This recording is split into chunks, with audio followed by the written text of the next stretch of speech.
Happy Pisces new moon. This dark moon doesn't feel very dark. It feels like that party where the lights are glowing and there's friends in the unseen coming to visit the edges of everybody and elevate the mood. It feels a little bit like the fairy party is bridged with this world. I notice there is also upon us a lot of change, a lot of restructuring relationships, a lot of facing shadow. So at the same time, there's this sense of the gifts and the euphoria arriving and all this luck and arrival and activation of that grace and play and divine synchronicity. But as much as the magic is elevating, we're being asked to heal and reveal. In my experience with healing, it brings up your worst nightmare. Because, of course, that's the outlier. We're going for the 100% movement, and we've been stuck in the 99, which was even just a movement that arose out of nothing even before that. The 99 was drawing attention to, like, most of what's important and involved here has no say, no power, has given up its belonging in terms of influence. And I want to welcome the 100% movement where everybody has an influence and every single part of us is welcome and involved. So if we're going to go on a healing journey, we're going to have to face that outlier, that 1% that we've left out. And usually that's where all our greatest wealth is, you know. We have everything, but we won't be able to keep it because of that hole in the bucket, dear Liza. Or we will have something being like so perfect for us, but we just can't enjoy it. It's just right there. We call it the forbidden fruit in the Christian religion concept, but I think everybody has this concept of paradox. You know, you too is so spiritual, can't live with or without you. You know, there's everything has an element of that. And healers have to face shadow. They have to face feelings, which are just projections in the dark. They're fears and illusions. Healing, it's interesting because mugwort is a plant that really chose me as a friend really a long time ago, early on in my developing relationships with plants. And its silvery, dreamy presence taught me really early on in a dream state not to fear the dark. Mugwort says, the only thing in there is you. So, whatever journey we're having in healing and revealing is definitely going to put us through right now on our journey this relationship with the whole trajectory of ourself, which is the shadow and the beam. And nobody talks about the beam. The beam. The beam. You got to stay on the beam.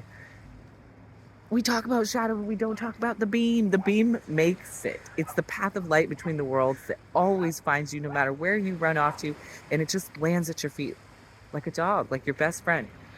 It's ready to serve, and it's ready to help you be that path of light and service.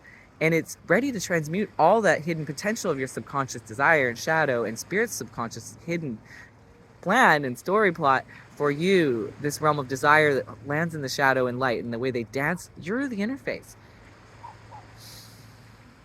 And so in this 100% movement, we're really going to talk about the whole story now and include it, respect its place, and find a belonging for it.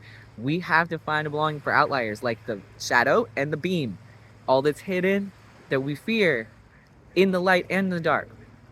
And that 1%, that greatest fear is going to be in both. And we're going to be right in the middle, at the most extreme of the worst and the best of it, in that strange paradox there where we're like, ugh. That's where despair lives and possibility lives. That's where the thing that wrecks our lives lives, because the biggest violence in this world into relationships is degradation, is being above something and tearing its worth and dignity and value down. That's condescension. It actually is the worst destructive violence in the world, and all forms of it, whether it's physical, are going to rely on that as the underlying belief system. So this belief system is the most important thing in ourselves, to really stand in this threshold of our own shadow and light and just stop doing it there. And then we end lateral violence, and we create a world that's no need for cops and prisons like we have now. The violence that we see that's just unintegrated shadow going, really horrible violent places that are misdirected based on fear and impractical and irrelevant. And so when we integrate the whole story, we stand in the middle as a human being made fully from that. And we recognize everybody else's strength in that and our own. And we relate strength to strength. We can build, how about we build a better world, a better way to handle our emotions? You know, we're always left with fears, just like ourselves. You know, like Mugwort says, don't fear the dark. All that's left there is you. You know, you'll have your worst fears brought up right now with Pisces stuff in this clown parade of healing. Usually it'll bring up your worst fears, your worst sicknesses, your worst crazy feelings, the things that make you go crazy. Feel like you're gonna maybe unravel, or maybe you're facing that. Maybe you're cleaning up that, because that's full on in Pisces season right now, and we've got so much aspecting it. But I see the gifts landing, synchronicity landing, spirits like getting us all where we need to be. I keep saying Mary Poppins has arrived, right? You know, get everything where it needs to go, and now let's get on some magic adventuring and really play with what we can here. So this huge reframe and reclaiming of magic and healing is messy, scary right now, and also dreamy, lucky. Wheel of Fortune's here. Things like fluponomics are upon us, you know, that we know about Pisces logic, where the salmon's getting crushed by water and it just jumps extra high. We can do things we've never been able to do now. And it's time. And we should just do them every day with reverie and devotion. And Pisces is aligning us with that truth that we are doing that here. That's what we're doing.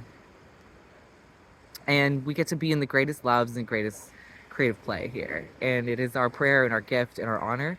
And, you know, that has been a lie or stolen from us around so many ways. We have not experienced that or been taught that. And there's a wave of inner teaching arising just from us all, where we're going to be teaching each other and ourselves how to come back to that.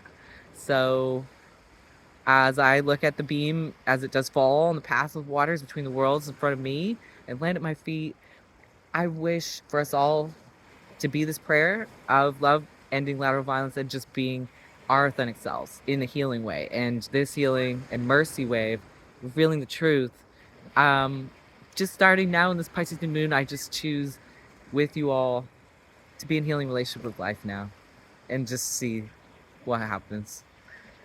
I'm so excited. Anyways, much love, y'all.